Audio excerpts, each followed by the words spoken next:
اس لیے ہم میں سے پہلے نمبر پر تو واجبی قربانی کرنے کی کوشش کریں۔ واجبی قربانی کیا ہے کہ صاحب نصاب کے اوپر قربانی واجب ہے۔ اب صاحب نصاب کیا چیز ہے کہ جس آدمی کے پاس سونا ہو، چاندی ہو، نقدی مال ہو، مال تجارت ہو، یہ چار چیزیں۔ پانچویں چیز قربانی کے لیے گھر کا زائد سامان، ضرورت سے زائد سامان جو ہمارے گھروں کے اندر موجود ہے، وہ چاہے عورتوں کے پاس ہے یا مردوں کے پاس، ضرورت سے زائد سامان اتنا ہے کہ جو 1,30,000 کو پہنچ جاتا ہے، جو میں نے زکوٰۃ کا نصاب بھی بتایا تھا، جو 1,30,000 کو پہنچ جاتا ہے، اس ضرورت سے زائد سامان کے اوپر سال گزرنا ضروری نہیں ہے۔ اگر آپ کے پاس قربانی کے دنوں کے اندر یہ موجود ہے تو آپ کے اوپر قربانی کرنا واجب ہے۔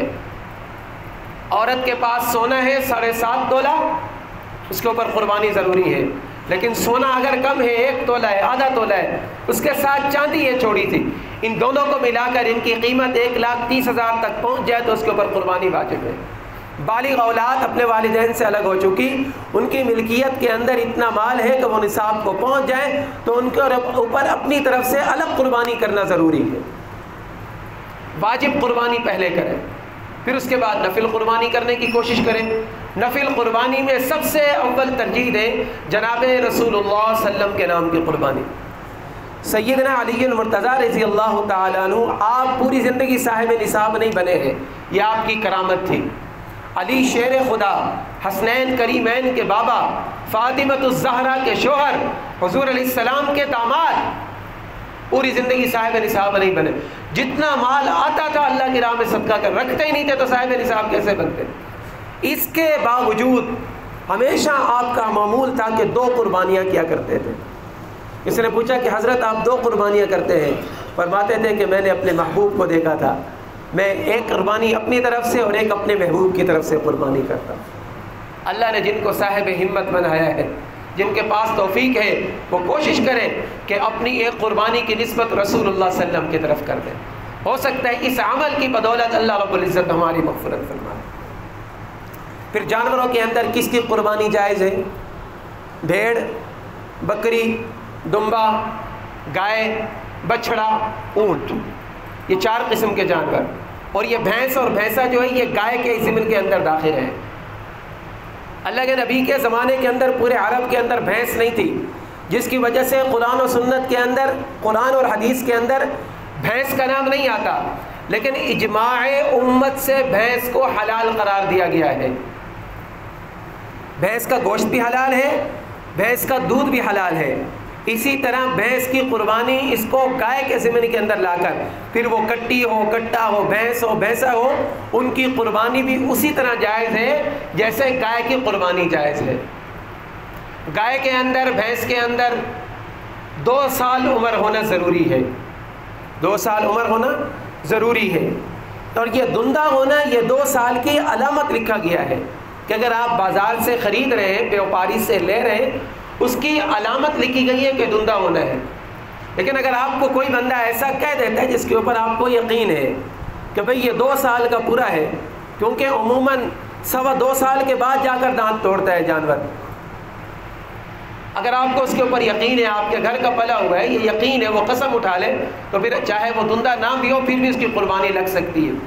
سمجھ آ رہی نا بات؟ اسی طرح بکری کے اندر، بکری، بھیڑ، دمبا، بکرا، ان کے اندر 1 سال عمر ہونا ضروری ہے، اور اس کی علامت لکھی گئی کہ یہ دندے ہوتے ہیں۔